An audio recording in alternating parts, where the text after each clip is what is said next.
Au printemps 1933, à peine quelques semaines après l'arrivée au pouvoir d'Adolf Hitler, il existait déjà sur le territoire allemand environ une centaine de lieux de détention improvisés. Des sous-sols de casernes des SA, des usines abandonnées, des châteaux médiévaux, des auberges de jeunesse reconverties. L'un d'eux, le camp d'Osthofen, installé dans une ancienne usine le long de la ligne ferroviaire entre Mayence et Worms, portait sur sa façade une inscription monumentale « Konzentrationslager Osthofen ». Tout passager du train pouvait la lire. La terreur ne se cachait pas, elle s'exhibait. Ce qui avait commencé comme un réseau fragmenté d'improvisation policière devint, en 12 ans, un système qui couvrait pratiquement l'ensemble du continent européen. En 1944, le système formel des camps de concentration supervisé par l'inspection des camps de concentration, dont le siège se trouvait à Oranienburg, comprenait 25 camps principaux et plus de 1000 camps dépendants. Le nombre total d'installations de détention nazie dépasse les 30 000 sites documentés. Auschwitz, l'usine.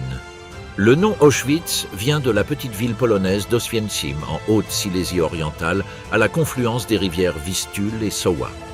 Lorsque les troupes allemandes occupèrent la ville en septembre 1939, elles la renommèrent et commencèrent à planifier l'utilisation de ces installations. La première utilisation fut la plus évidente. Les baraquements en briques rouges de l'ancienne garnison de l'armée polonaise offraient une infrastructure solide. Le 14 juin 1940 arriva le premier convoi.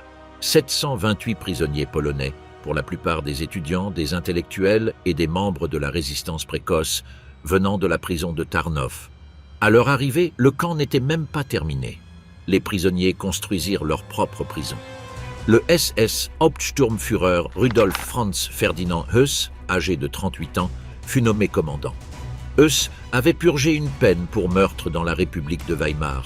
Le crime faisait partie d'une action de justice personnelle au sein des cercles nationalistes, avant de rejoindre les SS en 1934 et de gravir méthodiquement les échelons à travers le système des camps de Dachau et Sachsenhausen.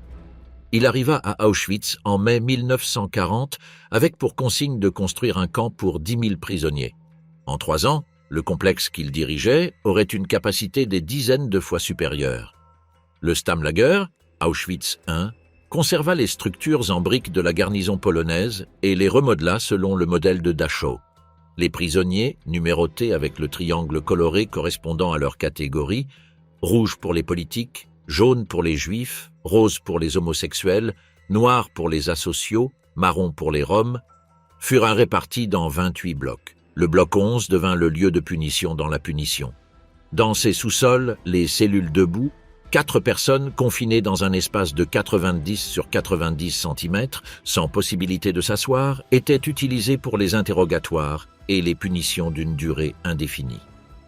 Dans la cour entre les blocs 10 et 11, le mur noir d'exécution, un mur de planches en bois recouvert de liège pour absorber les balles, fut le théâtre de milliers d'exécutions sommaires, principalement de Polonais accusés d'activités de résistance. Le premier test de gaz Zyklon B à Auschwitz eut lieu dans le sous-sol du bloc 11 dans la nuit du 3 au 4 septembre 1941 sur 600 prisonniers soviétiques et 250 prisonniers malades sélectionnés dans l'hôpital du camp. Höss décrivit l'opération dans ses mémoires avec des détails techniques et sans aucune trace émotionnelle notable. Auschwitz II, Birkenau, fut l'extension qui transforma le complexe en le plus grand camp de concentration et d'extermination du système nazi. Le terrain choisi se trouvait à 3 km à l'ouest du camp principal, à la périphérie du village de Brzezinka. C'était un terrain marécageux, avec une nappe phréatique élevée, qui en hiver se transformait en bourbier et en été dégageait des gaz du sous-sol.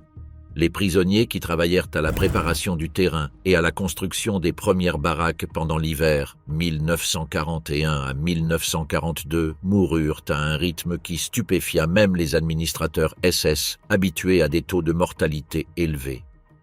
Les premières baraques de Birkenau étaient des écuries de l'armée prussienne, des structures en bois préfabriquées conçues pour 52 chevaux, converties en logements humains sans modification substantielle. Les plateformes en bois servant de lits superposés, 3 niveaux de hauteur, chaque niveau de 180 cm de large, abritaient théoriquement 3 personnes. En pratique, elles hébergeaient 6, 8 ou plus. Il n'y avait pas de matelas. Il n'y avait pas assez de couverture. Les fissures entre les planches laissaient passer le vent glacial polonais pendant les hivers, où les températures descendaient souvent à plus de 20 degrés en dessous de zéro. Il n'y avait pas non plus de plancher. La terre, avec l'humidité du terrain marécageux, restait boueuse la majeure partie de l'année.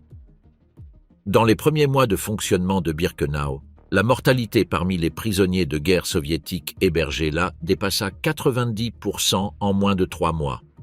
Le complexe de Birkenau fut finalement divisé en plusieurs sections, appelées Lagerabschnitt, avec des fonctions et des populations différentes, une section pour hommes, une autre pour femmes, le camp familial tchèque, le camp des Tziganes, Ziegenerlager, et le dépôt de quarantaine. Canada, la zone de stockage des biens confisqués aux déportés, occupait 2 immenses entrepôts dans le coin nord-ouest du camp, remplis de vêtements, valises, prothèses, lunettes, jouets, denrées non périssables et objets de valeur saisis. Les membres du Canada Commando qui y travaillaient avaient accès à de la nourriture supplémentaire et à des objets de valeur, une position de privilège relatif qui les rendait marginaux par rapport au reste de la population carcérale et objets d'envie systématique, comme l'a décrit Tadeusz Borowski dans son récit sur la rampe. La rampe ferroviaire de Birkenau, construite spécifiquement à l'été 1944, à l'intérieur du périmètre du camp, pour faciliter les arrivées massives en provenance de Hongrie, fut le lieu de la sélection. Avant sa construction, les convois arrivaient à une rampe extérieure au camp, à plusieurs kilomètres des crématoires, et les prisonniers devaient parcourir cette distance à pied. La nouvelle rampe intérieure réduisit le temps entre l'arrivée et la mort à moins de 2 heures. Au printemps et en été 1944, lorsque plus de 430 000 juifs hongrois furent déportés à Auschwitz, le plus grand flux de déportation de toute la guerre, 3 ou 4 trains arrivaient parfois par jour. Les médecins SS se relayaient pour effectuer la sélection, souvent pendant des heures sous le soleil ou la pluie. L'SS Hauptsturmführer Dr Joseph Mengele, qui arriva à Auschwitz en mai 1943, était connu pour se présenter volontairement sur la rampe au-delà de son tour assigné. Il apparaissait avec des gants blancs et un uniforme impeccable, sifflotant des fragments d'opéra, selon de nombreux témoignages de survivants, dont celui du médecin prisonnier Miklos Nizli, qui travailla comme assistant forcé lors des autopsies de Mengele. Les 4 crématoires de Birkenau, crématoriens 2, 3, 4 et 5, furent conçus par l'entreprise Topf und Söhne d'Erfurt, spécialisée dans les fours industriels de crémation. La correspondance entre les ingénieurs de Topf, dont Kurt Prüfer qui supervisa personnellement les installations, et les SS d'Auschwitz, a été préservée et étudiée de manière approfondie. Elle montre comment les ingénieurs discutaient de manière professionnelle des problèmes techniques des systèmes d'extraction de gaz, des performances des fours en fonction du type de combustible disponible et des améliorations qui pourraient augmenter la capacité de traitement. Les crématoriens 2 et 3 étaient les plus grands. Chacun disposait de 5 fours avec 3 chambres chacun, avec une capacité théorique de crémation de 1440 cadavres en 24 heures. Les crématoriens 4 et 5 avaient une capacité plus faible. Au total, la capacité théorique combinée des 4 crématoires dépassait 4700 corps par jour. En pratique, le rythme des arrivées pendant l'été 1944 dépassa même cette capacité, obligeant les SS à creuser des fosses ouvertes pour l'incinération directe à côté des crématoires. Les chambres à gaz des crématoriens 2 et 3, les soi-disant Leichenkeller, sous-sol des cadavres, selon la documentation officielle, pouvaient accueillir environ 2000 personnes chacune. Le gaz utilisé était le Zyklon B, acide cyanhydrique sur support granulaire fabriqué par l'entreprise Degesch sous licence IG Farben, qui était introduit par des ouvertures dans le plafond une fois les portes métalliques fermées et scellées. La mort par inhalation de Zyklon B aux concentrations utilisées à Auschwitz survenait entre 2 et 15 minutes après l'introduction du gaz, selon la densité des personnes et la quantité de gaz utilisée. Les membres du Sonderkommando, prisonniers, pour la plupart juifs, forcés sous menace de mort immédiate à travailler dans le processus, extrayaient les cadavres, recherchaient des objets de valeur dans la bouche, les oreilles et les cavités corporelles, arrachaient les dents en or, rasaient les cheveux des femmes mortes et transportèrent les corps vers les fours. Ils vivaient dans un secteur séparé du camp, isolés du reste de la population carcérale, sachant qu'ils seraient eux-mêmes tués et remplacés périodiquement pour éliminer les témoins. Le 7 octobre 1944, les membres du Sonderkommando se révoltèrent. Ils avaient accumulé des explosifs fournis clandestinement par des ouvrières d'une usine d'armement voisine, dont Rosa Robota, Regine Saphirstein, Alla Gärtner et Estera Weichblum, avec lesquels ils firent exploser partiellement le crématorium 4. 3 gardes SS moururent lors de l'insurrection. La représaille fut immédiate. Les 4 femmes ayant fourni les explosifs furent arrêtées, torturées pendant des semaines et pendues publiquement en janvier 1945. Tous les membres du Sonderkommando ayant participé à l'insurrection furent exécutés. Seul un petit nombre réussit à s'échapper temporairement à l'extérieur. Auschwitz III, Monowitz, également connu sous le nom de Buna, fut établi en 1942 pour héberger les prisonniers travaillant dans l'usine de caoutchouc synthétique d'IG Farben, située à plusieurs kilomètres du camp principal. IG Farben avait délibérément choisi l'emplacement de son usine dans la région d'Auschwitz pour la disponibilité de main-d'œuvre esclave et la proximité des matières premières. L'entreprise payait aux SS entre 4 et 6 Reichsmark par jour et par prisonnier, selon le niveau de qualification. Les prisonniers ne recevaient rien. Le lauréat du prix Nobel de chimie Primo Levi, qui arriva à Monowitz en février 1944 en provenance d'Italie, décrivit le camp dans son œuvre « Si c'est un homme avec une précision qui complète et humanise les données administratives, la hiérarchie interne entre prisonniers, les mécanismes de survie, le système de troc par lequel certains parvenaient à obtenir des rations supplémentaires et le processus de déshumanisation progressive conçu par le système pour rendre le prisonnier incapable de résistance organisée. » Depuis Monowitz, au moins 40 autres camps subsidiaires étaient administrés, répartis dans les installations industrielles et minières de Haute-Silésie.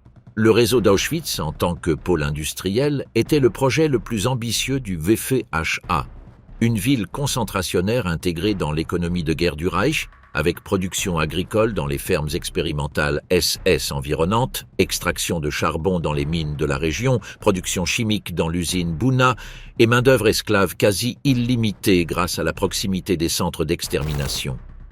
Rudolf Höss fut relevé du commandement d'Auschwitz en novembre 1943, promu chef de l'inspection des camps de concentration et remplacé par Arthur Liebehenschel.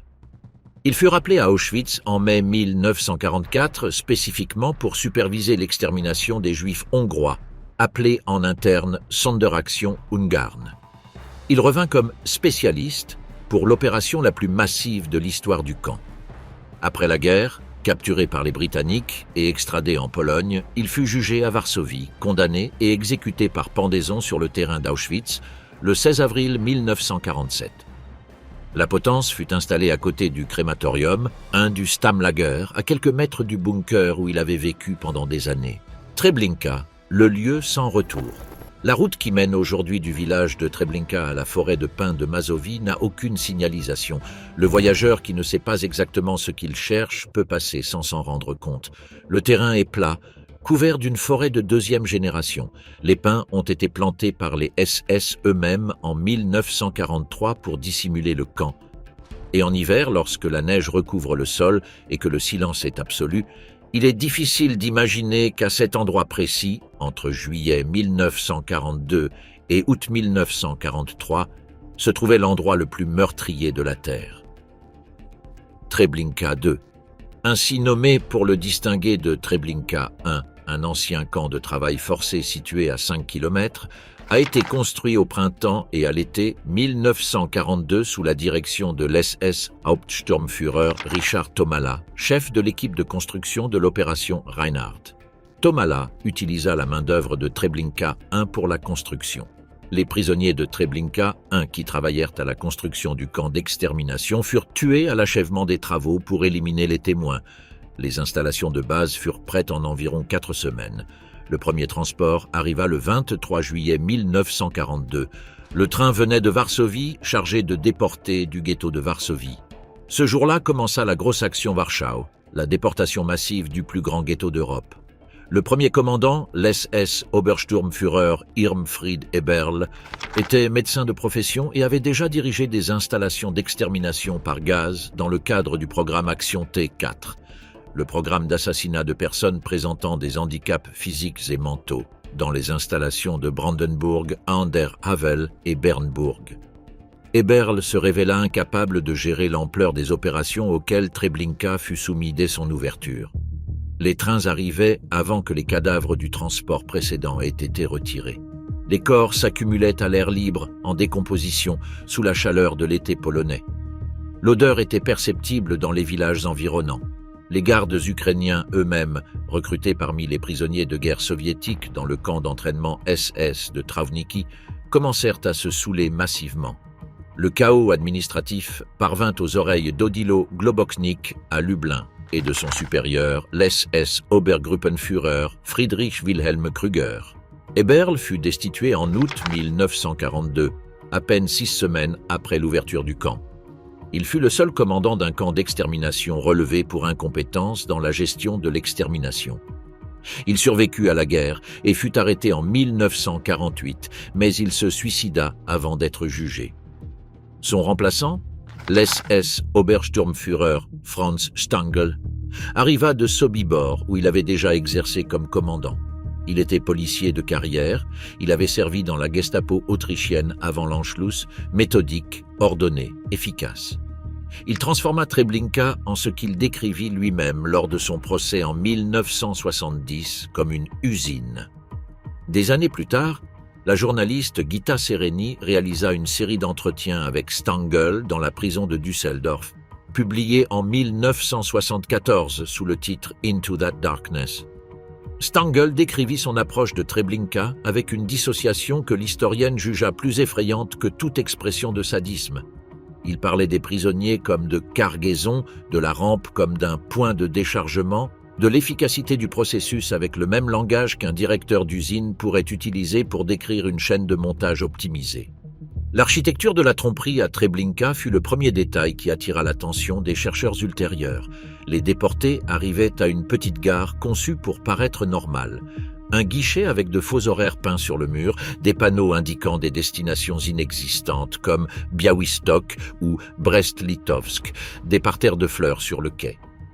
Le chef de gare, un prisonnier contraint d'exercer ce rôle, portait l'uniforme ferroviaire. La fiction ne durait que le temps nécessaire pour que les nouveaux arrivants descendent des wagons, déposent leurs bagages sur le quai et se forment en groupe pour le processus qu'on leur avait dit être une désinfection avant leur transfert vers des camps de travail à l'Est. Le processus réel commençait à ce moment. Les hommes et les femmes étaient séparés. Les hommes étaient invités à se déshabiller dans la zone extérieure.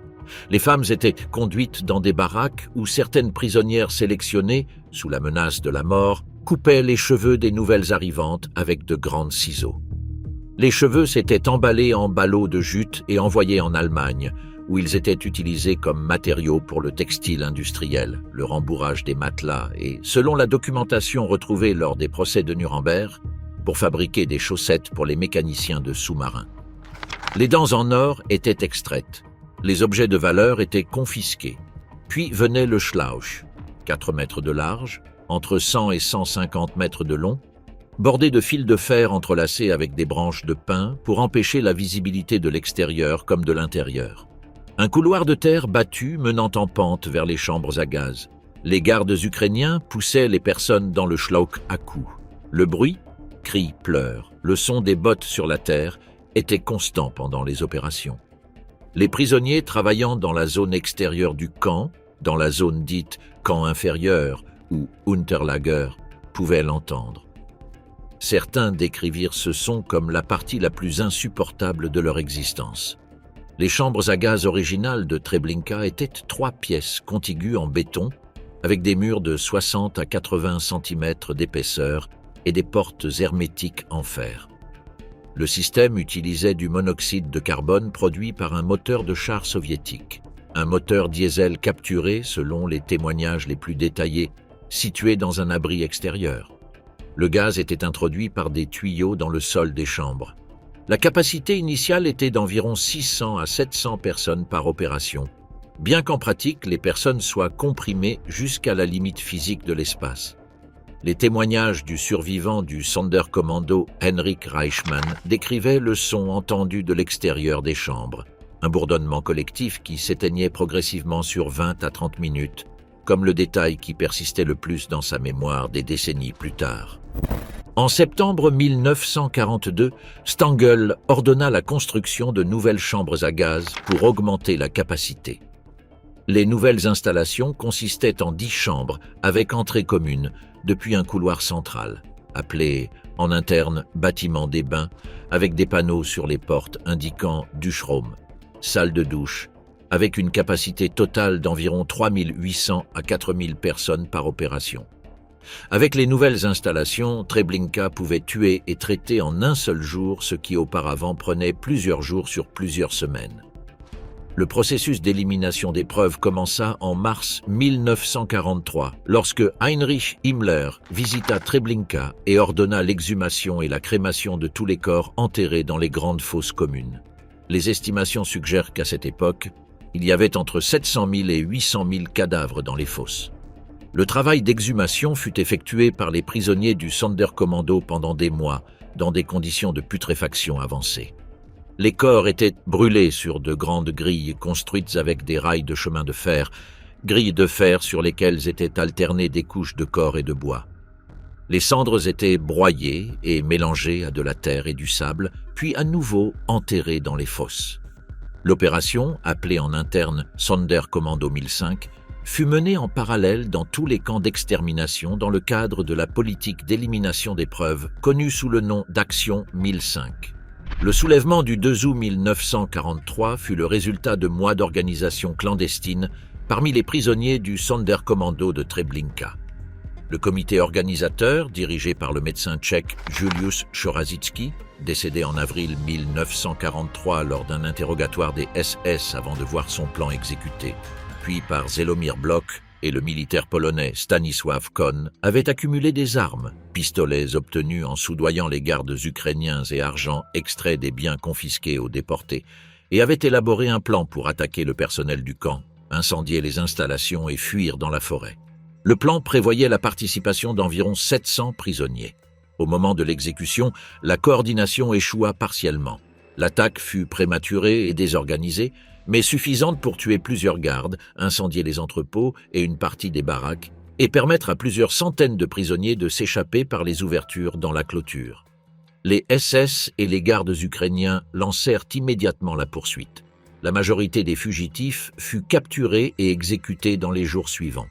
Sur les quelques 300 qui atteignirent la forêt, on estime que 40 à 70 survécurent à la guerre. Stangl fut capturé au Brésil en 1967, extradé vers l'Allemagne de l'Ouest et jugé devant le tribunal régional de Düsseldorf. Le procès commença le 11 mai 1970 et se termina le 22 décembre de la même année par une condamnation à perpétuité. Stangl mourut d'insuffisance cardiaque dans la prison de Düsseldorf le 28 juin 1971, 16 heures après avoir accordé sa dernière interview à Gita Sereni. Lors de cette dernière conversation, selon Sereni, il admit pour la première fois, avec une évidente réticence, que ses victimes étaient des êtres humains et qu'il était coupable. Sereni écrivit que ces mots semblaient lui avoir coûté quelque chose qu'il n'était pas capable de supporter. Le camp de Treblinka fut démoli par les SS eux-mêmes entre août et novembre 1943. Le terrain fut labouré et planté de pins. Une ferme y fut installée, dirigée par un Ukrainien nommé Strebel, engagé pour maintenir l'apparence d'une utilisation agricole normale. Les chercheurs soviétiques et polonais arrivés sur place en 1944 trouvèrent un terrain apparemment vierge, sur lequel cependant la terre continuait à filtrer des cendres, des fragments d'os et des objets personnels après chaque forte pluie. Le sol de Treblinka n'a jamais cessé de parler. Sobibor, Bełżec et Chełmno, les centres invisibles. Il y a des noms que le monde a mis des décennies à apprendre à prononcer. Bełżec, Sobibor, Chełmno. Treblinka était le plus grand, le plus documenté, celui qui comptait suffisamment de survivants pour construire un récit cohérent. Les 3 autres centres d'extermination pure de l'opération Reinhard ont fonctionné avec une efficacité mortelle qui a laissé presque aucun témoin. Beoujek fut le premier à entrer en activité et celui qui produisit le moins de survivants de tous. On estime qu'au maximum 2 ou 3 personnes survécurent parmi les 430 000 à 500 000 qui passèrent par ces chambres à gaz. Ce n'est pas une hyperbole, c'est le nombre documenté. Beoujek fut construit dans la localité du même nom, dans le sud-est de la Pologne, près de la frontière avec l'Ukraine occupée, sur une ligne de chemin de fer existante qui facilitait l'accès depuis le nord et le sud. La construction commença en novembre 1941, sous la supervision directe de l'SS Hauptsturmführer Christian Wirth, qui superviserait plus tard l'ensemble de l'opération Reinhard et recevrait de ses subordonnés le surnom de Christian le Sauvage, Der Wild Christian. Le camp entra en activité le 17 mars 1942. Son premier commandant officiel fut l'SS Obersturmführer Gottlieb Hering, bien que Wirth supervisa personnellement les opérations initiales. Les premières chambres à gaz de Beoujek étaient 3 pièces en bois avec des murs recouverts de papier goudronné.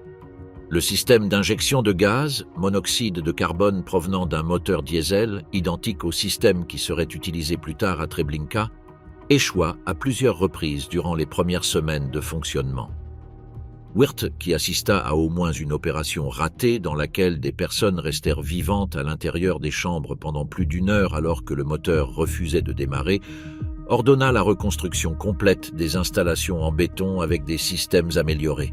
Les nouvelles chambres, inaugurées en mai 1942, comprenaient 6 pièces avec une capacité totale d'environ 1200 personnes par opération. À partir de ce moment, les déportations s'accélérèrent de manière spectaculaire.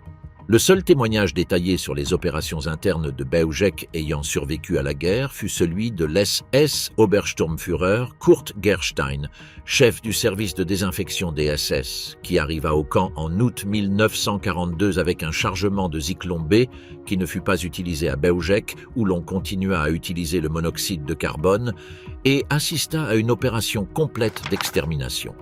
Gerstein rédigea plusieurs rapports détaillés sur ce qu'il avait vu, destinés à alerter les puissances alliées et le Vatican via des contacts diplomatiques.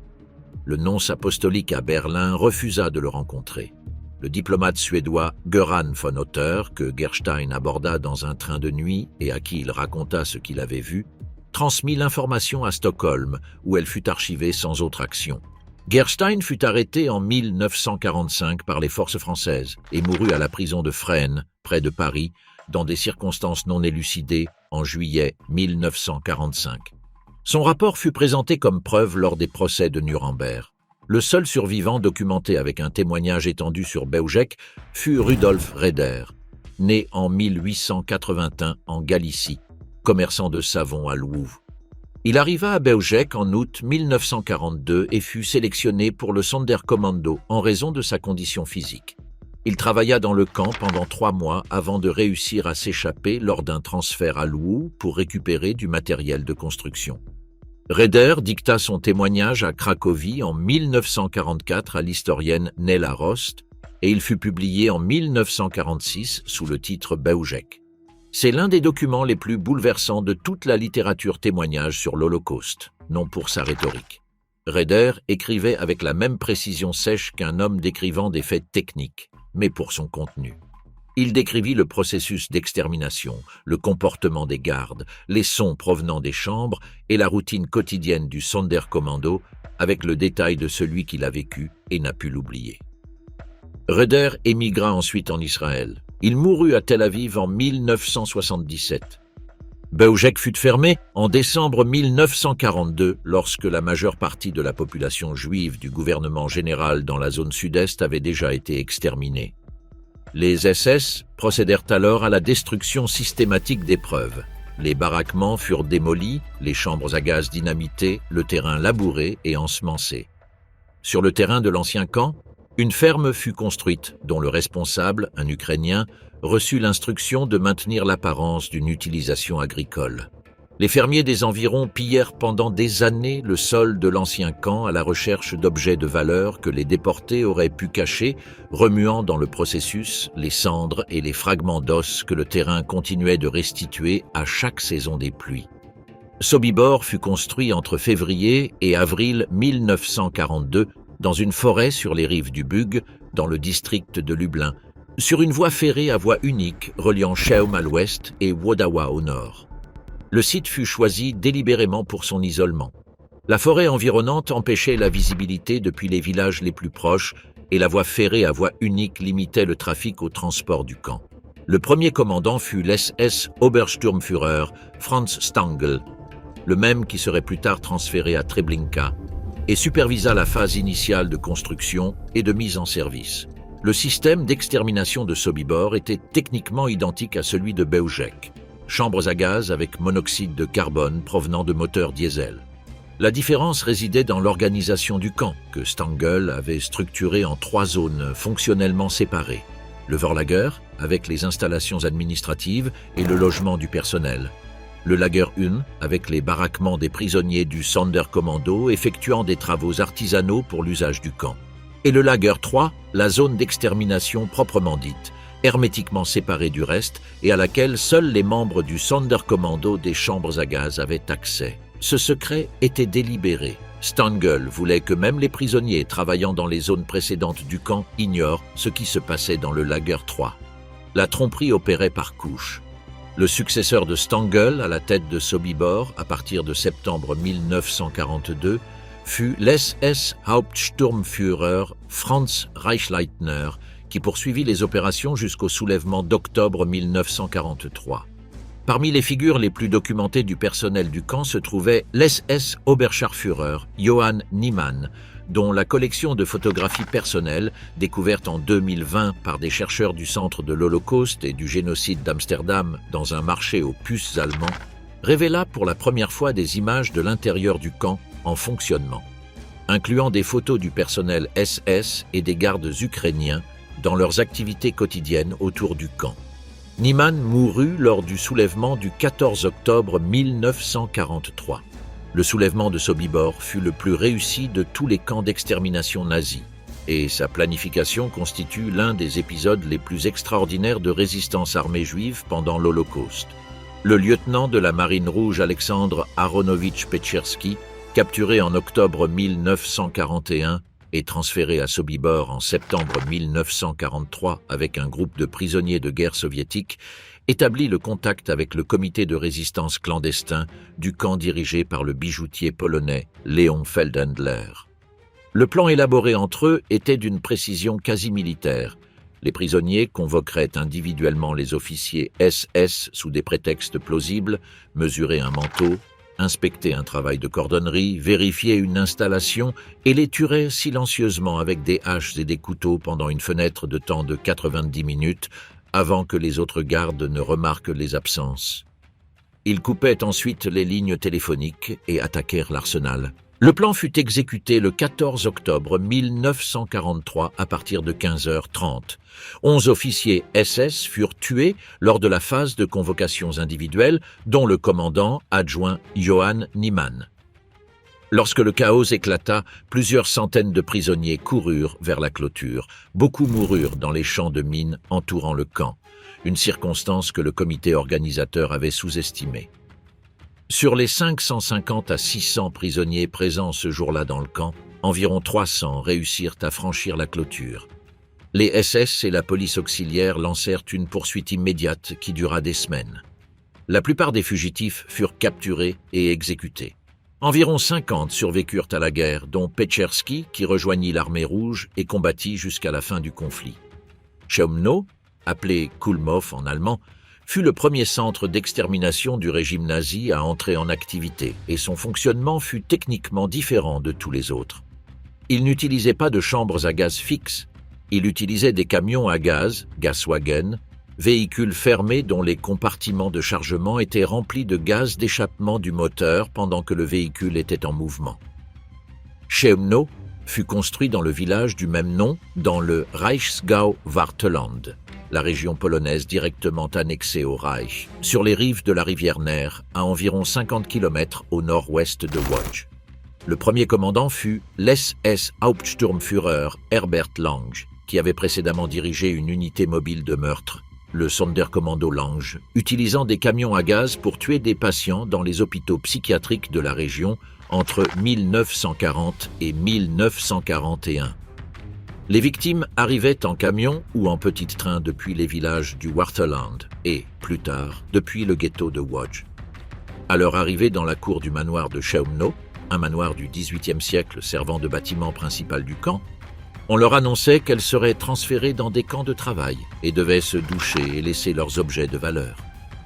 Conduites au sous-sol du manoir, elles montaient par une rampe en bois directement dans l'intérieur hermétique du camion à gaz. Le véhicule parcourait les 5 kilomètres jusqu'à la forêt de Rzeszów, tandis que les personnes à l'intérieur mouraient. Dans la forêt, les corps étaient déchargés par les prisonniers du Sonderkommando et enterrés dans des fosses. Plus tard, à partir de 1942, ils furent exhumés et brûlés sur des bûchers à ciel ouvert. Chełmno fonctionna en 2 phases.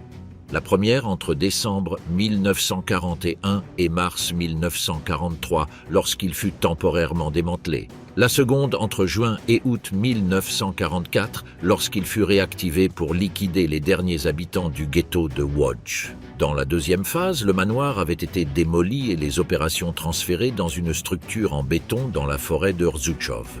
Le nombre de victimes de Chełmno fait l'objet d'un débat historiographique. Les estimations varient entre 150 000 et 340 000 personnes, selon la manière dont sont comptabilisés les registres partiels de survivants et les calculs démographiques de la population juive du Waterland.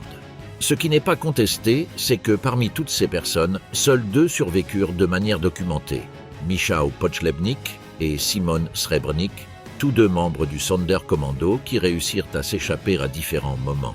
Srebrnik, qui était arrivé au camp à l'âge de 13 ans, il chantait des chansons en travaillant, ce qui le rendait utile comme divertissement pour les gardes SS, fut retrouvé avec une balle dans la tête et considéré comme mort par les SS lors de l'évacuation de Chełmno en janvier 1945. Il survécut et retourna à Chełmno en 1979 pour participer au tournage du documentaire Shoah de Claude Lanzmann.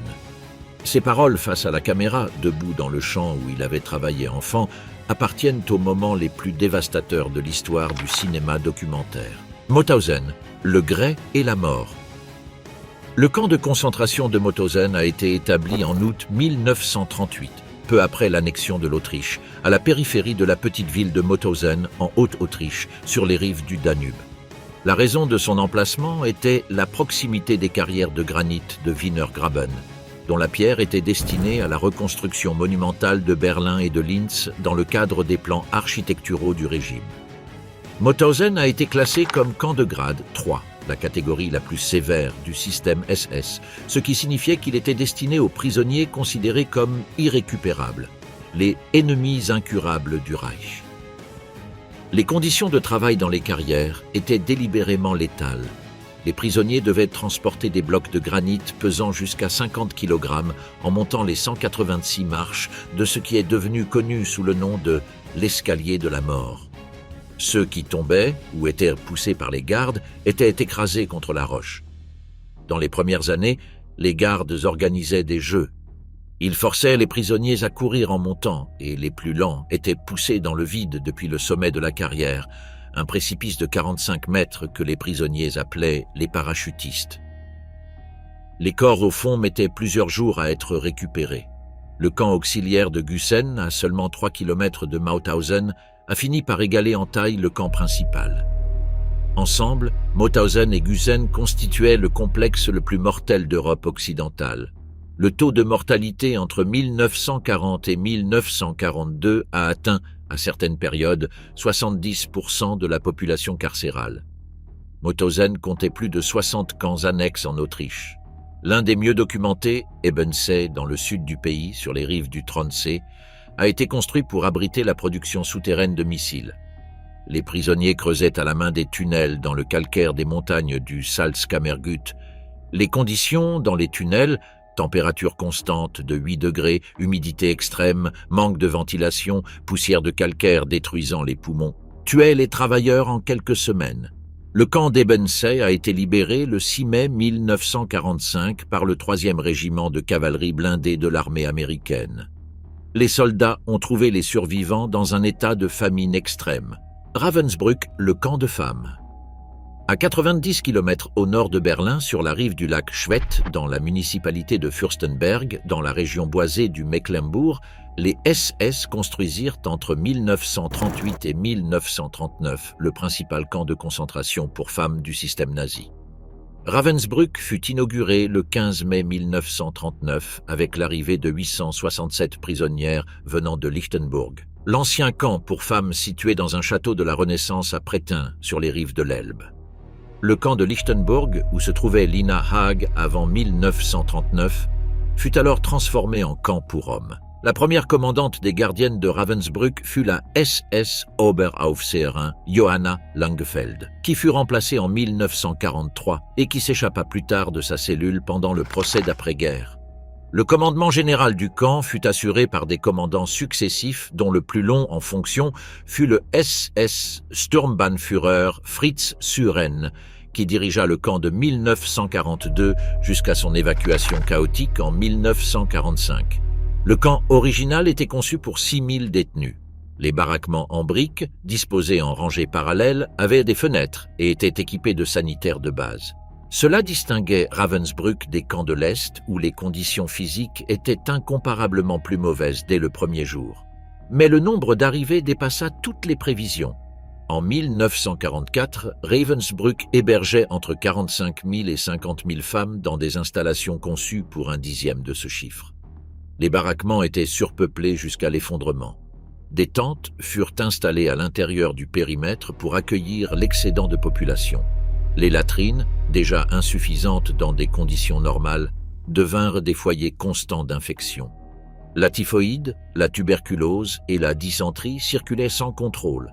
Les examens médicaux d'entrée, qui dans les premières années servaient à enregistrer l'état de santé des prisonnières, devinrent à partir de 1943 une formalité sans aucune conséquence pratique pour les soins des malades. Les prisonnières de Ravensbrück formaient une population extraordinairement hétérogène. D'après les registres d'admission qui ont survécu, les chercheurs ont pu identifier des femmes de plus de 40 nationalités. Les Polonaises constituaient le groupe national le plus nombreux, environ 40 000 au cours des 6 années de fonctionnement. Suivaient en nombre les Soviétiques, les Françaises, les Allemandes et les Juives de diverses nationalités. Le camp accueillit également des Roms, appelés dans le langage administratif SS Zigeunerinnen, des témoins de Jéhovah, des lesbiennes arrêtées en vertu du paragraphe 175b, des femmes condamnées pour relations sexuelles avec des travailleurs forcés étrangers et des prisonnières de guerre soviétiques dont le statut juridique au sein du système des camps était particulièrement ambigu et dont la situation était généralement la plus précaire. Les gardiennes des SS, les Officerinnen, étaient des femmes civiles recrutées via des annonces dans la presse, décrivant les postes comme des emplois dans des établissements pénitentiaires ou des centres de rééducation, avec salaire, logement et repas inclus. La formation qu'elles recevaient à Ravensbrück durait 3 mois et comprenait des instructions sur les procédures du camp, la gestion des chiens bergers allemands assignés aux gardiennes de rang supérieur, et l'intériorisation de la doctrine SS concernant les prisonniers comme ennemis de l'État. Ravensbrück fut le principal centre de formation des gardiennes pour tous les camps de femmes du système. C'est de là que partaient les Aufseherinnen qui étaient ensuite affectées à Bergen-Belsen, Auschwitz, Majdanek et aux camps secondaires de Dachau et Neuengamme. Le nombre total de gardiennes ayant passé par Ravensbrück est estimé à environ 3500. Seul un petit pourcentage fut jugé après la guerre. Le travail forcé à Ravensbrück prit diverses formes au fil des ans.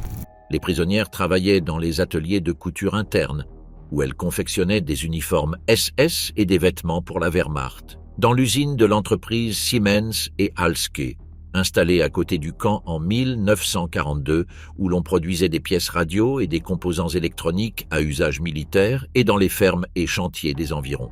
Siemens payait aux SS un tarif journalier pour chaque prisonnière employée. Les conditions dans l'usine, bien que dures, étaient considérées comme relativement préférables aux travaux extérieurs en hiver. L'affectation à l'usine Siemens devint l'un des privilèges relatifs pour lesquels les prisonnières se disputaient et négociaient au moyen de mécanismes internes complexes du camp. Les expériences médicales menées à Ravensbrück entre 1942 et 1943 sont l'un des chapitres les mieux documentés du camp grâce aux témoignages présentés lors du procès des médecins de Nuremberg en 1946 à 1947. Le responsable scientifique était l'SS Brigadeführer Dr. Karl Gebhardt, chirurgien personnel de Himmler et directeur du sanatorium SS de Hohenlychen, situé à quelques kilomètres du camp.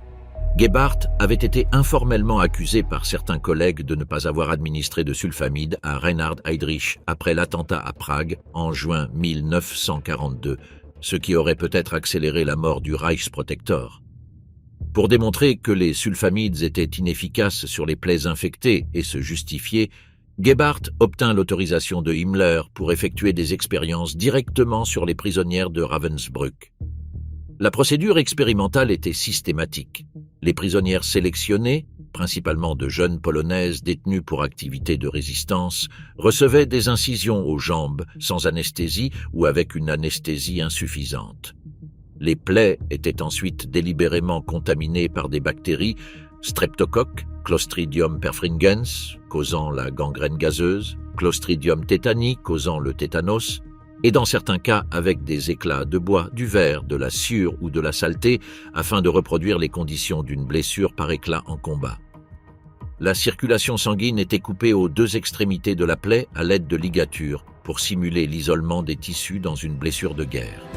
Des sulfamides et d'autres médicaments étaient administrés sur ces plaies infectées dans différentes doses et combinaisons pour évaluer leur efficacité.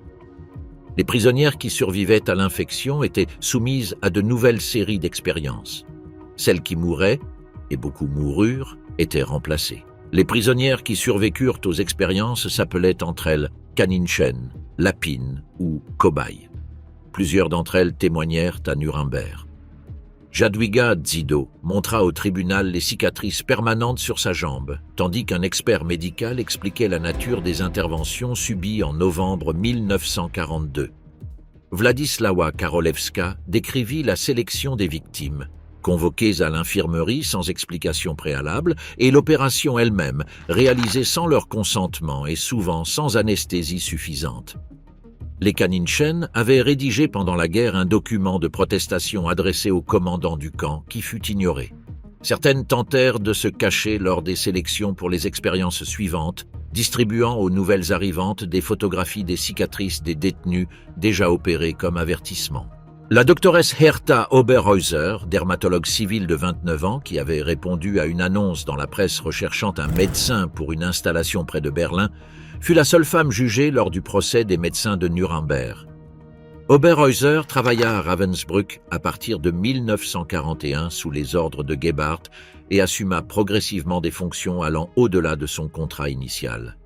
Durant son séjour au camp, elle sélectionnait les sujets pour les expérimentations, assistait aux opérations, suivait l'évolution des plaies, consistant souvent à aggraver délibérément l'infection pour étudier son évolution, et administrait des injections létales d'essence aux prisonnières dont les plaies expérimentales ne s'étaient pas correctement cicatrisées ou qui étaient trop faibles pour continuer à être utiles. Gebhardt et son assistant Fritz Fischer furent condamnés à mort et exécutés en juin 1948. Oberhäuser fut condamnée à 20 ans de prison. Elle fut libérée en 1952 et reprit la pratique de la médecine en Allemagne de l'Ouest jusqu'à ce que ses patients découvrent son passé, et elle fut définitivement interdite d'exercice en 1960. Au-delà des expériences sur les sulfamides et les os, Ravensbrück fut également le théâtre d'expériences de stérilisation. Le gynécologue SS Karl Kloberg, qui menait ses principales expériences à Auschwitz, utilisa aussi les installations de Ravensbrück pour tester des méthodes de stérilisation massive par injection intra-utérine de substances caustiques, iode et nitrate d'argent en différentes concentrations, provoquant inflammation et cicatrisation progressive des trompes de Fallope. L'objectif déclaré était de développer une procédure permettant de stériliser des milliers de femmes en une seule journée de travail médical. Kloberg fut capturé par les soviétiques en 1945, jugé en URSS en 1948 et condamné à 25 ans de travaux forcés. Libéré en 1955 dans le cadre d'un échange diplomatique, Il retourna en Allemagne de l'Ouest et commença à faire des déclarations publiques vantant ses recherches. Il fut de nouveau arrêté en 1955, mais mourut avant d'être jugé. Dans les derniers mois de fonctionnement du camp, à partir de l'hiver 1944 à 1945, les SS installèrent une chambre à gaz à l'intérieur de l'enceinte, une structure construite alors que le camp fonctionnait encore à plein régime, et commencèrent à tuer systématiquement les prisonnières trop faibles pour travailler. Le mécanisme de sélection pour la chambre à gaz reproduisait celui d'Auschwitz, examens médicaux au cours desquels les prisonnières en pire état physique étaient séparées et conduites dans un baraquement spécial, d'où elles étaient ensuite transférées à la chambre. Les témoignages des survivantes indiquent que certaines prisonnières reconnaissaient le schéma des sélections et s'efforçaient de paraître plus fortes qu'elles ne l'étaient, marchant droite, se pinçant les joues pour donner de la couleur lors des examens. Le camp fut libéré par l'Armée rouge le 30 avril 1945.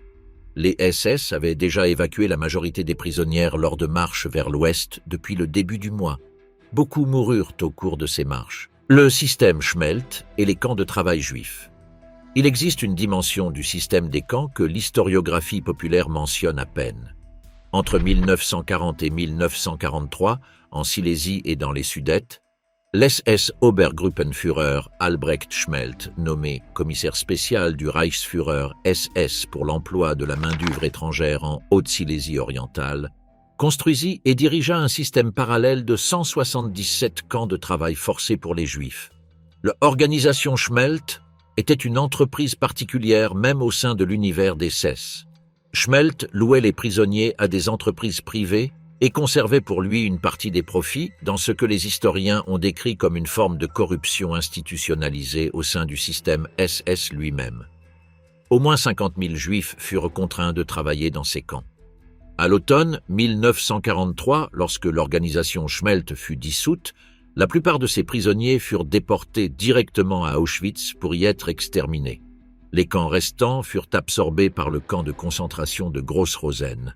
Dans les territoires polonais et soviétiques occupés entre 1939 et 1944, les autorités allemandes établirent entre 750 et 800 camps de travail forcés pour juifs dans lesquels au moins 263 000 hommes, femmes et enfants furent exploités.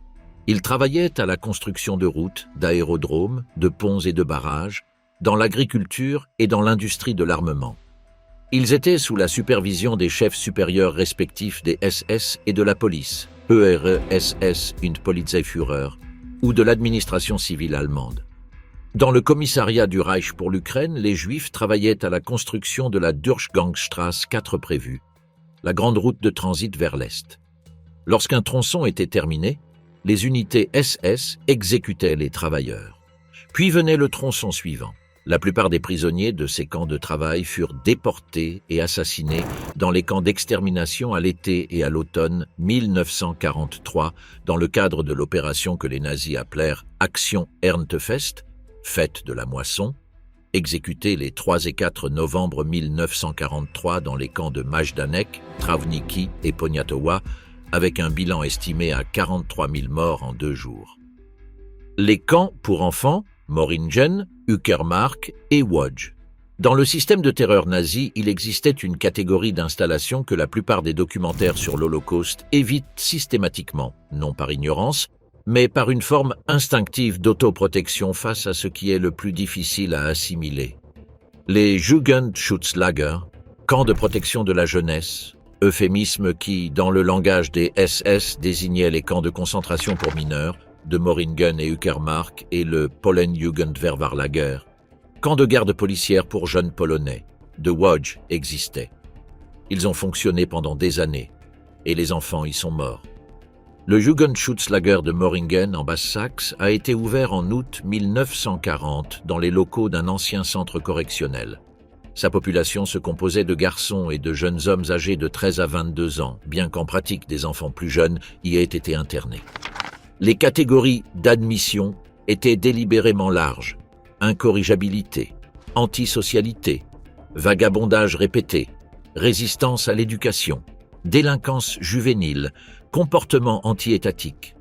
En pratique, ces catégories incluaient les enfants de communistes et de syndicalistes arrêtés, les jeunes ayant refusé de rejoindre les jeunesses hitlériennes, les membres de groupes de jeunesse alternatifs, les Edelweiss Piraten, pirates de l'Edelweiss, jeunes ouvriers du Rhin qui s'organisaient en bandes de résistance passive et active, et les adolescents roms que la doctrine raciale considérait par définition comme irrémédiablement antisociaux.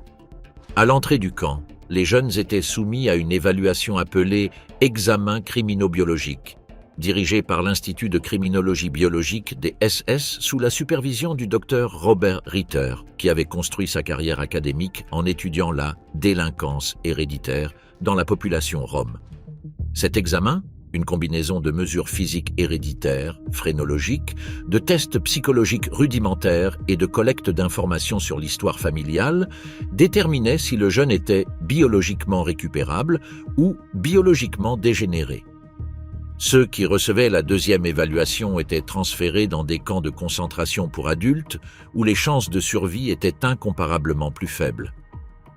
Ceux qui recevaient la première évaluation restaient à Moringen sous un régime de travail forcé et de rééducation, dont la brutalité dépendait de l'humeur des gardes. Le Jugendschutzlager d'Uckermark, dans le Brandebourg, a été ouvert en juin 1942 à côté du camp de Ravensbrück, partageant les installations administratives avec lui et utilisant les mêmes procédures. Il hébergeait de jeunes femmes âgées de 16 à 21 ans, selon les mêmes catégories d'antisocialité que Moringen.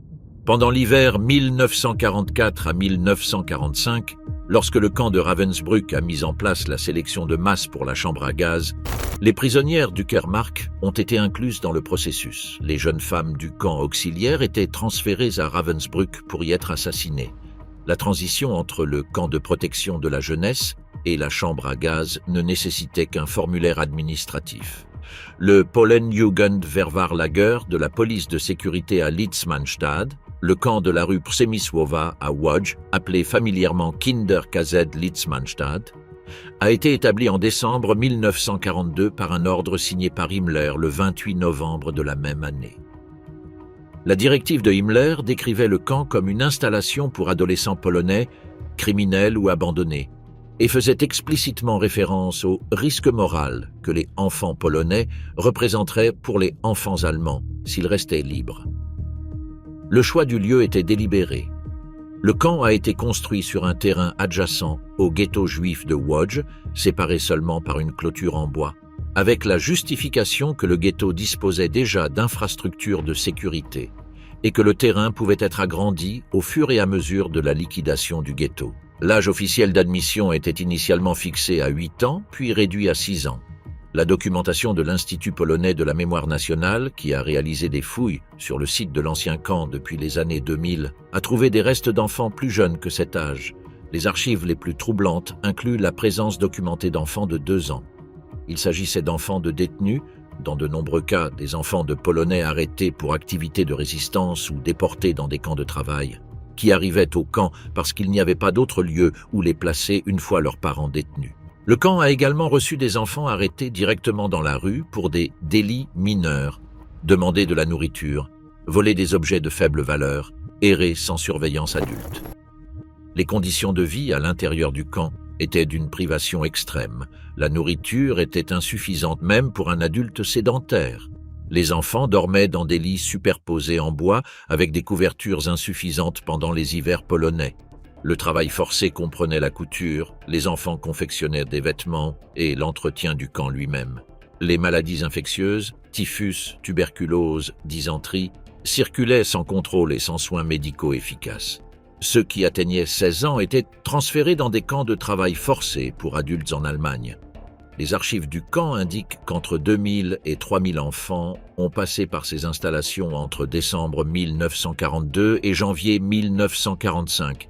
La discipline du camp était assurée par des gardiennes allemandes, parmi lesquelles les plus documentées dans les procès ultérieurs étaient Eugenia Paul, et surtout la gardienne Sima Bayer-Paul, et surtout la gardienne Sima Bayer. Les témoignages recueillis lors des procès polonais d'après-guerre décrivent Bayer frappant les enfants avec des fouets et des bâtons jusqu'à ce qu'ils perdent connaissance, puis leur versant de l'eau froide dessus pour qu'ils reprennent conscience, et puissent continuer à recevoir leur punition. Une fille, Teresa Jakubowska, est morte après avoir été battue par Bayer. Les témoignages de Zofia Sope et Emila Mocek, qui avaient été dans le camp de filles dans l'installation parallèle de Dzierżonią, décrivent comment elles étaient obligées de faire la queue et d'assister aux punitions.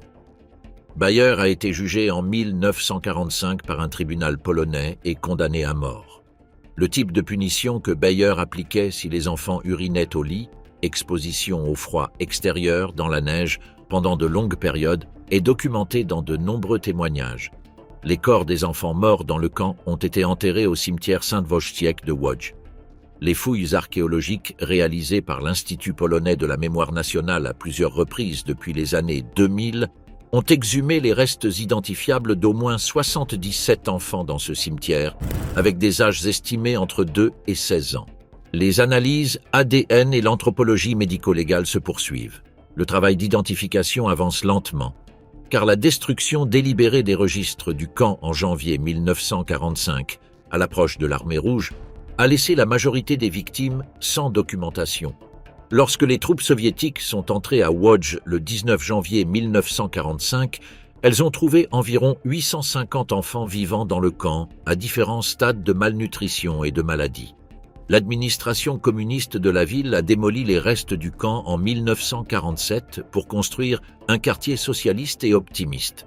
Le seul mémorial existant pendant des décennies était une sculpture inaugurée en 1971, un jeune nu devant un cœur brisé, qui pendant des années fut visité presque exclusivement par les survivants, un groupe qui diminuait chaque année. Les camps en Europe occidentale et le réseau invisible. Le système de terreur nazi en Europe occidentale différait dans la forme mais pas dans la fonction du système oriental. Les installations en Europe occidentale, camps de transit, camps de police, prisons agrandies, étaient des points nodaux d'un réseau logistique reliant la détention locale à l'extermination à l'Est. Chaque ville de France, des Pays-Bas, de Belgique, de Norvège, d'Italie ou de Grèce, disposant d'un bureau de la Gestapo, avait son propre itinéraire menant avec plus ou moins d'escales aux rampes d'Auschwitz ou de Sobibor. La différence entre l'Est et l'Ouest n'était pas d'intensité mais de distance. Le camp de Westerbork avait une histoire antérieure à la guerre qui le distinguait de toute autre installation du système. En 1939, le gouvernement néerlandais le construisit avec des fonds de la communauté juive des Pays-Bas pour accueillir des réfugiés juifs venant d'Allemagne et fuyant le nazisme. C'était à l'origine un acte d'humanité. L'ironie historique que ce même camp ait ensuite été transformé en principal nœud de déportation des juifs néerlandais n'échappa pas à ceux qui le vécurent. Philippe Mechanicus, journaliste néerlandais qui passa par Westerbork avant d'être déporté et tué, le consigna dans son journal avec une précision laconique qui rend tout commentaire supplémentaire inutile. Lorsque les SS prirent le contrôle de Westerbork en juillet 1942, le camp disposait déjà d'infrastructures fonctionnelles, baraquements, administration, services de base, et d'une population de juifs allemands privilégiés, présents depuis des années et occupant des postes dans l'administration interne. Cette circonstance créa l'une des anomalies sociales les plus troublantes de tout le système. Ce sont les juifs allemands du camp eux-mêmes qui parlaient la langue de l'occupant, avaient un accès relatif à l'administration et pouvaient influencer temporairement les listes qui géraient le processus de sélection hebdomadaire. Ils décidaient, dans les limites imposées par les SS, qui monterait dans le train du mardi. Les tensions entre la population juive allemande et néerlandaise à l'intérieur du camp furent intenses et sont largement documentées dans les journaux et mémoires des survivants. Le commandant du camp à partir d'octobre 1942 fut l'SS Obersturmführer Albert Konrad Gemmecker, qui administra Westerbork avec une combinaison de paternalisme calculé et de froideur bureaucratique que les témoignages des survivants décrivent comme plus troublante que la cruauté ouverte. Gemmecker encourageait activement la vie culturelle au sein du camp. Orchestre symphonique, cabaret hebdomadaire, théâtre de variété. Les artistes qui se produisaient dans le cabaret du camp y trouvaient une protection temporaire contre la déportation. Gemmecker les appréciait et retardait leur inclusion sur les listes. Le comédien Max Ehrlich et le compositeur Willy Rosen se produisaient semaine après semaine pour Gemmecker et son personnel. Tous deux furent finalement déportés. Rosen mourut à Bergen-Belsen. Le photographe juif Rudolf Breslauer fut chargé par Gaymaker de filmer la vie du camp afin de présenter une documentation du bon fonctionnement à ses supérieurs. Le film résultant, conservé et classé au registre Mémoire du monde de l'UNESCO, inclut des images d'enfants chargés dans des wagons de train, la seule séquence filmée d'une déportation vers un camp d'extermination ayant survécu à la guerre. Breslauer fut déporté à Auschwitz début 1945 et y mourut. Entre juillet 1942 et le 3 septembre 1944, 103 convois partirent de Westerbork avec 97 776 personnes enregistrées, 54 930 vers Auschwitz en 68 transports, 34 313 vers Sobibor en 19 transports, 4 771 vers Theresienstadt en 7 transports et 3 762 vers Bergen-Belsen en 9 transports. Le train du dernier transport, le 3 septembre 1944, transportait parmi ses passagers Anne Frank, sa sœur Margot et leur père Otto. Ce fut le dernier transport à partir de Westerbork. Les troupes alliées étaient déjà sur le sol belge et le réseau ferroviaire commençait à s'effondrer sous les bombardements. Anne et Margot Frank moururent du typhus à Bergen-Belsen en mars 1945. Otto Frank survécut à Auschwitz et fut le seul passager de ce dernier convoi à revenir aux Pays-Bas. Le camp de Malines, SS Samelager Mecheln, dans la nomenclature allemande, caserne d'Aussin dans l'histoire belge, fonctionnait dans les installations de la caserne d'Aussin, au centre de la ville flamande de Malines, à mi-chemin entre Bruxelles et Anvers. Il fut créé sur ordre de l'SS Hauptsturmführer Philipp Schmidt en juillet 1942, simultanément à l'activation du système de déportation en Belgique. Les installations originales de la caserne, construites pour un usage militaire, n'ont pas été substantiellement adaptées. Les prisonniers dormaient dans les salles de la caserne, sur le sol ou sur des lits superposés improvisés, avec une densité qui augmentait à mesure que les arrivées s'accéléraient. Le camp disposait de cuisines propres et d'un hôpital rudimentaire, mais le séjour moyen était si court que les installations médicales importaient peu pour les déportés. La plupart ne passaient à Malines que le temps strictement nécessaire pour compléter le contingent d'un transport. Entre le 4 août 1942 et le 31 juillet 1944, 28 convois partirent de Malines avec un total de 25 437 personnes vers Auschwitz-Birkenau. Le plus important transporta 1742 personnes. Le 17e convoi, le 19 avril 1943, fut l'objet de la seule action de sabotage documentée contre un train de déportation en Europe occidentale. Un groupe de 3 jeunes juifs belges, dont Jura Lifshitz, médecin de 25 ans, intercepta le train en marche dans un secteur rural au nord-est de Bruxelles et ouvrit les cadenas des wagons avec des leviers, permettant à 230 à 250 personnes de sauter du train en mouvement. Parmi elles, 115 furent recapturées et déportées par la suite. Environ 20 moururent en sautant ou par les tirs des gardes. Le reste réussit à s'échapper. Lifshitz fut arrêté quelques mois plus tard pour activité de résistance et exécuté en février 1944. Le camp de Drancy, à la périphérie de Paris, fut la plus grande installation de transit de France. Le bâtiment qui l'abritait était un ensemble de logements sociaux inachevés, la Cité de la Muette, ville du Muet, conçue par les architectes Marcel Lodz et Eugène Baudouin en 1933. Il se composait de 5 grands blocs linéaires en béton disposés en U autour d'une cour ouverte destinée à loger les classes populaires parisiennes. Lorsque, en août 1941, les autorités françaises le transformèrent en camp d'internement sous supervision allemande, les blocs n'avaient pas encore de fenêtres terminées, ni d'installation sanitaire complète, ni de chauffage fonctionnel.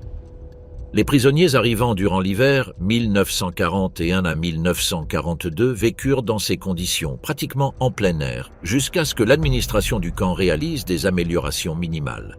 La particularité administrative de Drancy, pendant ses premières années, fut qu'il fut géré exclusivement par la police française, la gendarmerie nationale, sous supervision allemande. Les SS ne prirent le contrôle direct qu'en juillet 1943, lorsque l'SS Obersturmführer Alois Brunner, le même qui coordonnerait plus tard les déportations de Salonique et Vienne, fut nommé commandant. Brunner introduisit un régime plus strict et mit en place une pratique de fouilles corporelles systématique que l'administration française précédente n'avait pas adoptée dans la même mesure. Les prisonniers arrivant à Drancy sous la gestion de Brunner furent soumis à une confiscation totale des objets de valeur que l'administration française avait effectuée plus laxement. Brunner fut jugé par contumace par les tribunaux français et allemands après la guerre. Il se réfugia en Syrie où il vécut sous protection du gouvernement jusqu'à sa mort, à une date non précisément établie dans les années 2000. Il ne fut jamais extradé. Le réseau italien avait comme installation la plus importante la Risiera di San Saba à Trieste, la seule installation sur le sol italien avec un four crématoire, établi par les SS en octobre 1943 après la chute de Mussolini et l'occupation allemande du nord de l'Italie. Le bâtiment était une ancienne usine de riz dont le four de séchage fut adapté pour la crémation.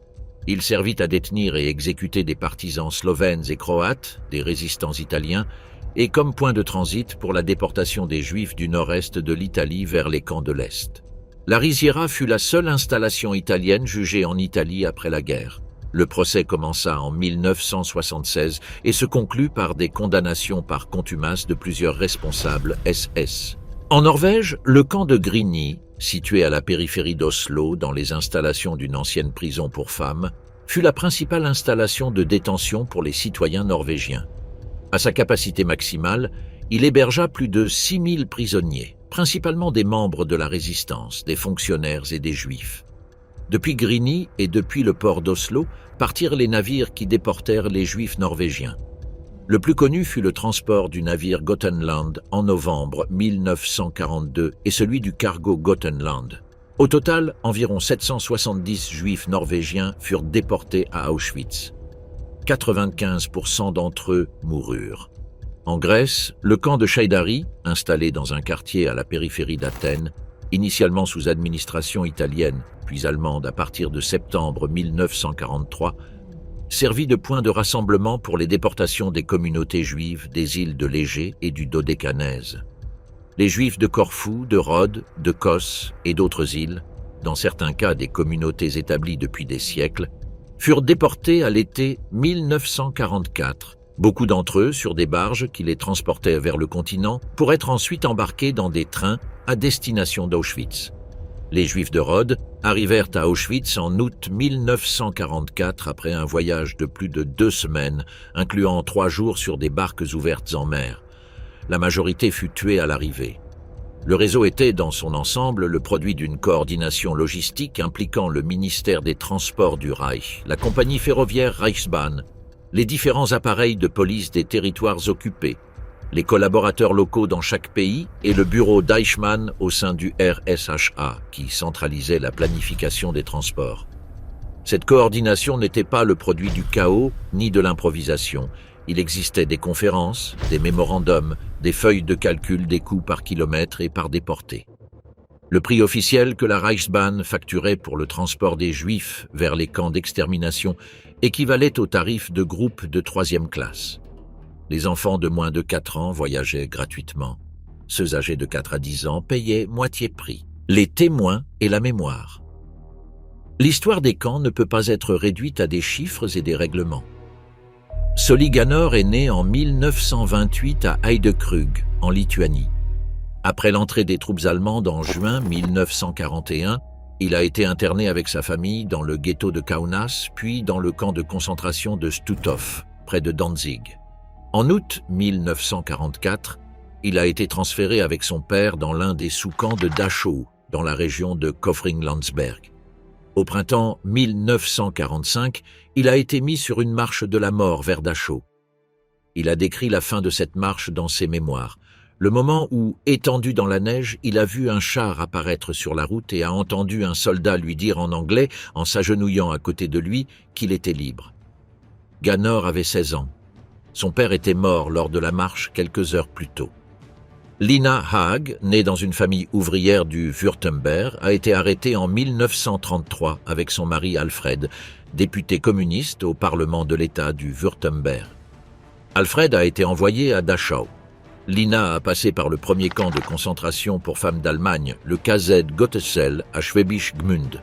installé dans une ancienne prison à l'intérieur d'un couvent, puis par Lichtenburg, un château de la Renaissance à Prétain, sur les rives de l'Elbe, près de Torgau, qui fut le précurseur du camp de Ravensbrück. Haag a écrit ses mémoires sous forme de lettres à son mari, qu'elle n'a pas vu pendant toute la dictature nazie. Elle a vécu plus de 100 ans. Dans ses dernières interviews, elle conservait une mémoire politique vive et intacte. Le camp a existé sous des milliers de formes. Il a existé comme le camp d'extermination de Treblinka, où aucun retour n'était possible.